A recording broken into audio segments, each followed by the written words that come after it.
I was just reading an article, and I felt like I needed to mention how interesting it is that us on the fourth or fifth levels of consciousness, whatever you want to consider yourself, I think there's a lot of things beyond that that are very questionable and could be very made up, whereas there's a lot of evidence to support the other fields. I find it interesting that we heavily believe in the powers behind symbolism and patterns and geometry, sacred geometry, how it relates to metaphysics, and how all energy, vibrations, sound, everything is patterns in and of itself. And yet, what is a pattern but something that requires design by its very nature? You know, we try to use science to test things, going all the way back, to before the Big Bang and stuff. That's about as far as science can get, to a time where there is no time, to frozen stasis, if you will. All the while believing in dark matter and gray matter and literally things which science just uses to describe what is the spirit world, the unseen, the substance of things that are there and have just as much validity through our tongues, through sound, through vibration, energy, auras, chi, karma, everything. It's all, different different areas in the world, different cultures, if you will, but all the same gods, all the same little g gods and beliefs.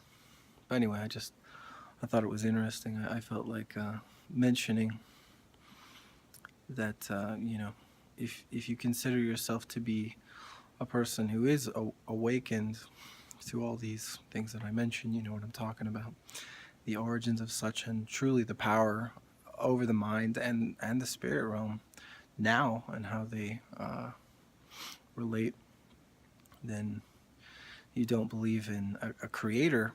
That I just find it to be ludicrous that we could even consider that there's so much randomness. I mean, millions of years or whatever they say, and things evolved and conditioned over the time, and like what matter? Things can't just necessarily change themselves as they go. And like, what about animals and whatnot? They don't have the willpower as humans, the same sort of power of creation. The power of creation is in the tongue. It's in scripture. It's very biblical, referenced, by Christ himself, that the power of life and death is in the tongue. And while it just seems like such a face value sort of thing, he's literally saying that you have the ability to employ the powers of good or evil in the vibrations that you manifest into your life. This is why people believe so heavily in positive thinking and not just being depressed and being so downtrodden and speaking negatively, speaking curses. This is why we believe in curses. This is why we believe in the power of swearing. I have a perfect example. I could be sitting in my computer room, and if my dog is laying down there, and maybe I just, I'm playing a game or something, I just say the F word or something, just under my breath. I'm not really that upset. I'm not triggered yet, I just like got solo killed in top lane or something like that, and so I just say it under my breath, and he hears it. He knows the power of those four letters together making one word, which this is why we believe that things are considered curse words. It's not because it's ever written down like in history, oh, well, this is a curse word. It's because it sounds like a curse. There's something in the vibration of the pattern of the word itself, the way it's compiled.